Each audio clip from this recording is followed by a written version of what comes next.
అంటే మీకు ఈ రంగనాయక సాగర్ నిండాలే, మా పంటలు పండాలే, ఈ కరువు వచ్చింది, కరువు కాలంలో రంగనాయక సాగర్ నిండాలనేటువంటి ఒక ఆకాంక్షతో, ఒక నినాదంతో రేవంత్ రెడ్డి మీద, కాంగ్రెస్ ప్రభుత్వం మీద ఒత్తిడి పెంచడానికి మా చిన్నకోడూరు రైతులందరూ కూడా స్వచ్ఛందంగా ఈ పాదయాత్రలో పాల్గొని ఈరోజు ఈ కార్యక్రమాన్ని నిర్వహించారు.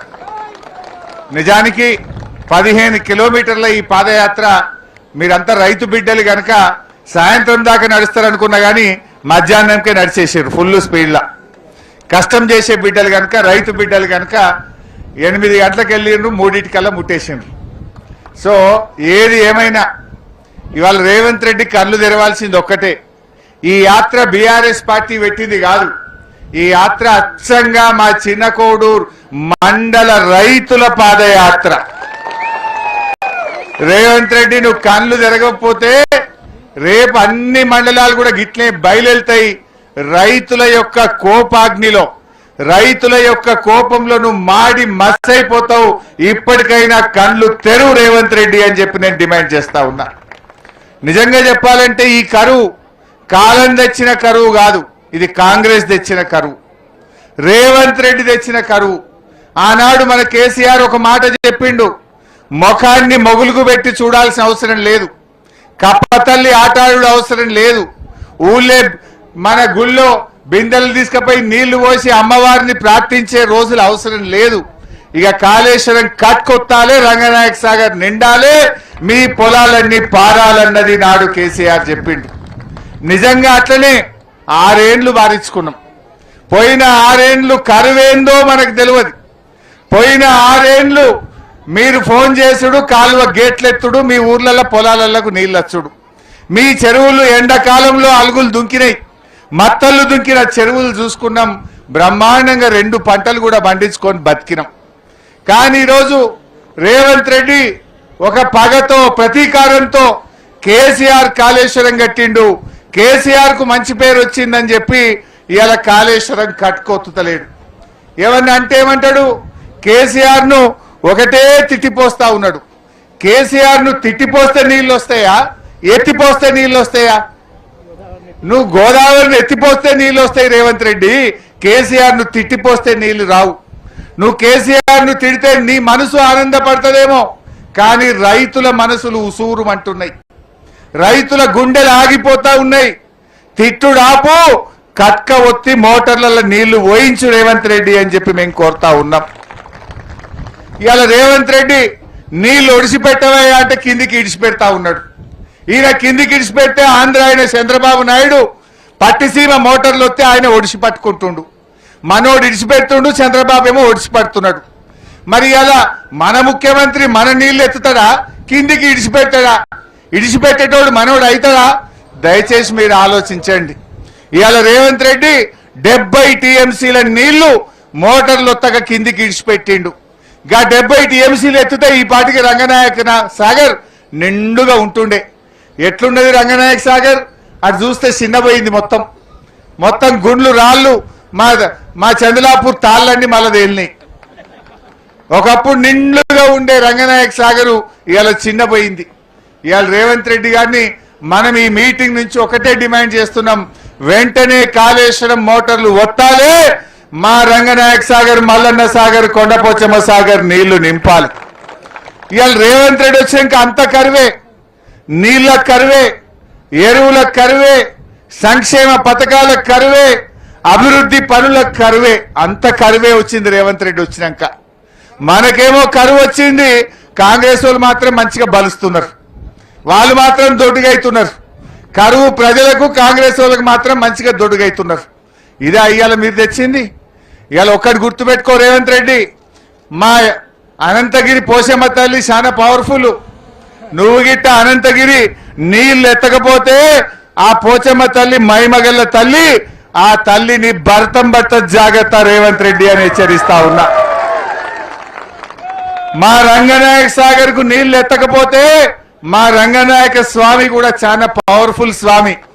మా రంగనాయక స్వామి నీ రోగం కుదురుస్తాడు, జాగ్రత్త రేవంత్ రెడ్డి అని హెచ్చరిస్తా ఉన్నా. మా మల్లన్న సాగర్ మా యాదవుల ఆరాధ్య దైవం, మా మల్లన్న సాగర్ నింపకపోతే మా మల్లన్న దేవుడు నీ భర్త జాగ్రత్త రేవంత్ రెడ్డి అని హెచ్చరిస్తా ఉన్నా. అట్లనే మా కొండపోసమ్మ తల్లి, ఆ తల్లికి ఏం మొక్కుతే అది బరాబర్ అవుతుందట. మరి మా కొండపోచమ్మ రిజర్వాయర్ నింపలేదనుకో, ఆ తల్లికి గిట్ట కోపం వస్తే రేవంత్ రెడ్డి నువ్వు మాడి మసి అయిపోతావు, జాగ్రత్త అని హెచ్చరిస్తా ఉన్నా. రేవంత్ రెడ్డి గారు ఇలా ఒకటి గుర్తుపెట్టుకో, ఎప్పుడన్నా నీ అసంటోడు వస్తే ఆ తల్లి ఆ దేవుడు నీ సంగతి చూడాలనే కేసీఆర్ అన్ని దేవుళ్ళ పేర్లు పెట్టిండు. ఇలా మనుషుల పేర్లు పెట్టలే కేసీఆర్. అంతగిరి పోసమ్మ పేరు పెట్టిండు, రంగనాయక స్వామి పేరు పెట్టిండు, కొమరల్లి మల్లన్న దేవుడు పేరు పెట్టిండు, కొండ పోసమ్మ తల్లి పేరు పెట్టిండు. ఇవాళ ఏమైపోయింది? బాధ ఏంటంటే పాలకుడే పాపం చేస్తే ఆ రాష్ట్రానికి ఆ దేశానికి అరిష్టం పడుతుందట. ఈ రేవంత్ రెడ్డి ఏం చేసిండు? పార్లమెంట్ ఎన్నికల ముందు ఓట్లు వేసుకోవాలని కనబడ్డ దేవుని మీదల్లా ఒట్టు పెట్టిండు. 15 ఆగస్టు కల్లా రైతుల రుణమాఫీ చేస్తా అని భద్రాద్రి రాముల వారి మీద ఒట్టు పెట్టిండు, యాదాద్రి లక్ష్మీనరసింహస్వామి మీద ఒట్టు పెట్టిండు, కొమరల్లి మల్లన్న మీద పెట్టిండు, జహాంగీర్ పీర్ దర్గా మీద పెట్టిండు, మెదక్ చర్చ్ మీద పెట్టిండు, ఏడుపాయల అమ్మవారి మీద ఒట్టు పెట్టి దేవుని మీద ఒట్లు పెట్టి మాట తప్పిండు ఇవాళ రేవంత్ రెడ్డి. ఇది బంజారాబాయి లొల్లేంద్రబాయి, ఇది బంజారాబాబు జసేఫ్ దేవుళ్ళ మీద ఒట్టు పెట్టి మాట తప్పిండు రేవంత్ రెడ్డి. దాంతో ఇవాళ ఏమైంది? దేవుడు ఊకుంటాడా? దేవుని మీద ఒట్టు పెట్టి మా పాలకుడే మాట తప్పితే ఆ రాజ్యానికి అరిష్టం పడుతుందట. ఇవాళ ఈ రేవంత్ రెడ్డి పాపం వల్ల, రేవంత్ రెడ్డి ఒట్లు పెట్టి మాట తప్పడం వల్ల ఈ రాష్ట్రానికి కరువు పట్టింది, కరువు వచ్చి పడ్డది. కేసీఆర్ ఉన్నప్పుడు 10 ఏళ్ళు ఎన్నడూ కరువు రాలే, కాంగ్రెస్ వచ్చింది మళ్ళా కరువు వచ్చింది. రేవంత్ రెడ్డి మాట తప్పి దేవుని మీద ఒట్టు పెట్టి మోసం చేసిండు, ఇవాళ అరిష్టం పట్టుకున్నది, కరువు వచ్చిన పరిస్థితి వచ్చింది. అసలు ఈ రేవంత్ రెడ్డి వచ్చిన తర్వాతనే రైతులను ఇవాళ అడుగడుగున వంచిస్తున్నాడు, వంతుల వారీగా రైతుల్ని వంచిస్తున్నాడు రేవంత్ రెడ్డి. మీరు ఒకసారి చూస్తే రుణమాఫీ నుంచి నీళ్ల దాకా రైతులకు వంచుడు, మోసం చేసుడే.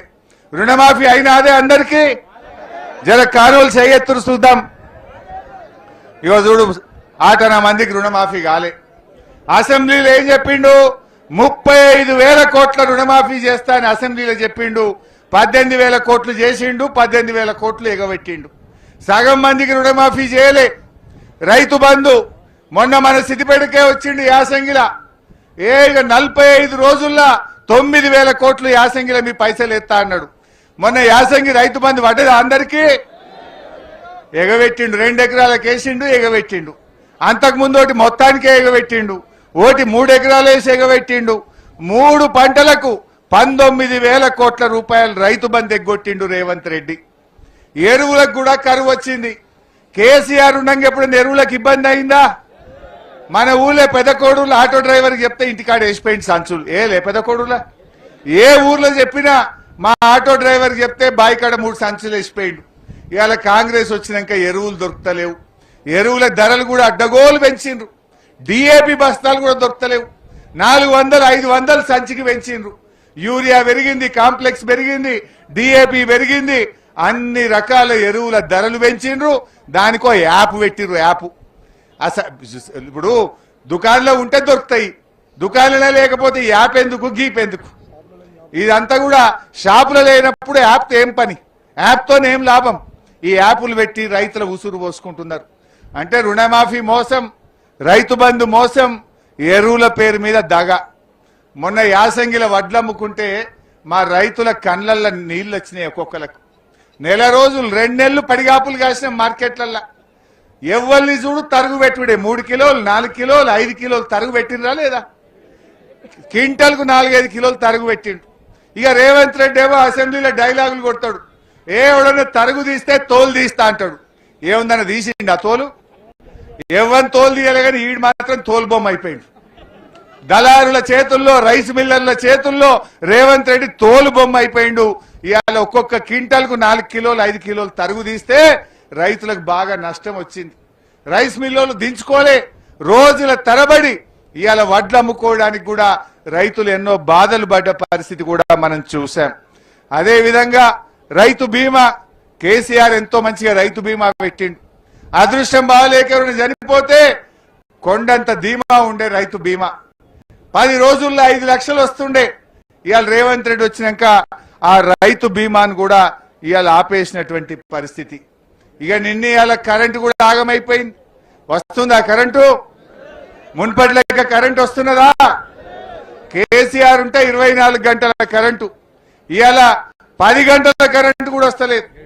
పొద్దుగాల 3:30కి వచ్చేది 7:30, 8 గంటలకు కరెంటు వస్తా ఉన్నది. పొద్దుగాల కరెంటు కోత, ఎరువుల కోత, రైతు బంధులో కోత, రైతు బీమాలో కోత, ఇవాళ రుణమాఫీలో కోత, చివరికి నీళ్లలో కూడా కోతలే పెట్టిండు.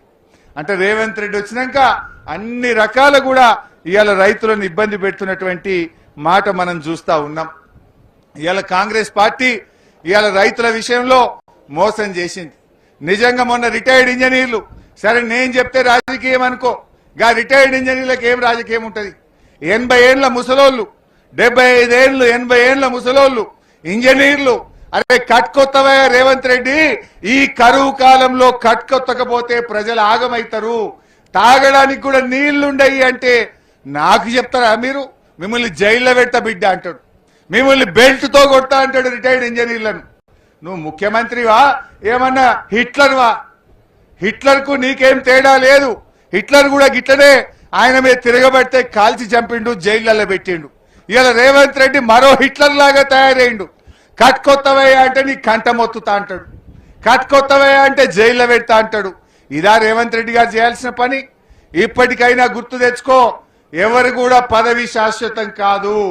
ఇవాళ నువ్వు కేసీఆర్ కు పేరొస్తుందనో, ఎందుకంటే రేవంత్ రెడ్డి ఏమైంది, కూలిపోయిందని ఒక అబద్ధం ఆడిండు. కాళేశ్వరం కూలితే పోయిన యాసంగి మనకు పండిందా లేదా? చిన్న కోడూరులో కాలువలలో నీళ్ళు వచ్చినాయా లేవా? మరి ఆడికేళ్ళు వచ్చినాయి కాళేశ్వరం కూలితే? కాళేశ్వరంకు 3 తొవ్వలు ఉంటాయి. ఎస్ఆర్ఎస్పీకేలు వస్తాయి, ఎల్లంపల్లికేలు వస్తాయి, మేడిగడ్డకేలు వస్తాయి. ఈసారి 2 జాగలు వస్తలేవు, కరువు పడ్డది, మేడిగడ్డ కాడ నీళ్లున్నాయి, ఒత్తవయ్యా అంటే ఒత్తుతలేడు. నిన్న ఉత్తమ్ కుమార్ రెడ్డి అంటుండు, 16,000 పోతున్నాయి, ఆడికేలు ఎత్తాలి అంటుండు. మరి మొన్నటిదాకా 1,00,000 పోయినాయి కదా, అప్పుడెందుకు వత్తలే ఉత్తమ్ కుమార్ రెడ్డి? అప్పుడెందుకు వత్తలే అంటున్నా. మళ్ళా 15 రోజులు అయితే ఆగస్టులో మళ్ళా 1,00,000, 2 లక్షలు, 3 లక్షల వరద వస్తుంది. అప్పుడన్నా వత్తనికి తయారుగా, అప్పుడన్నా కట్టుకొత్తడానికి అన్నారం సుందీలను మొత్తం తయారు పెట్టు, నీళ్లు రాగానే ఒత్తు, ఈ తెలంగాణను కాపాడండి. రేపు ఎల్లంపల్లిలో నీళ్లు లేకపోతే ఎన్టీపీసీలో కరెంట్ ఉత్పత్తి ఆగిపోతుంది, సింగరేణి థర్మల్ పవర్ ప్లాంట్ లో కరెంట్ ఆగిపోతుంది, హైదరాబాద్ కు మంచి నీళ్లు ఉండే, అంతా ఆగమయ్యే పరిస్థితి వస్తుంది. మళ్ళా ప్రజలు వలసలు పోతారు. దయచేసి ఆ పరిస్థితులు రావద్దు. తక్షణమే ప్రభుత్వం మోటార్లు ఒత్తాలే, నీళ్లు తీసుకురావాలని చెప్పి కోరుతా ఉన్నాం. నేను ఒకటి అడుగుతున్నా మా చిన్న కోడూరు రైతుల్ని, పోయిన 6 ఏళ్లల్లా బోర్బండి కనబడ్డా అదే మన ఊర్లల్లా? బాయిలల్లో ఎక్కడన్నా క్రేన్ లో పుడిక తీసుడు ఉండేనా? మళ్ళా ఇగో కాంగ్రెస్ వాళ్ళు వచ్చిరు, మళ్ళా బోర్బండ్లు మోపోయినాయి ఊళ్ళో పొన్న. మళ్ళా వచ్చినాయా లేవా బోర్లు? మళ్ళా 50,000, 1,00,000 రూపాయలు బోర్ పొక్కలలో ఓసుడు సురువు అయిపోయింది. మళ్ళా ఊర్లల్లా మా గుత్తకు పట్టుకుంటేందుకు ఒడ్డోళ్ళు బయలుదేరు, క్రేన్లు వచ్చినాయి, మళ్ళా బాయిలు గజం గజం కొడుతున్నారు. మళ్ళా అప్పుల పాలయ్యే కాలం వచ్చింది. కాళేశ్వరం వచ్చినాక, కేసీఆర్ వచ్చినాక బోరు బండ్లు మాయం, మీకు క్రేన్లు మాయం. మంచిగా కాలడ్డం పెట్టే నీళ్లు వాడినాయి. ఓ 10-12 పంటలు బంగారమోలే పండించుకున్నాం. భూమికి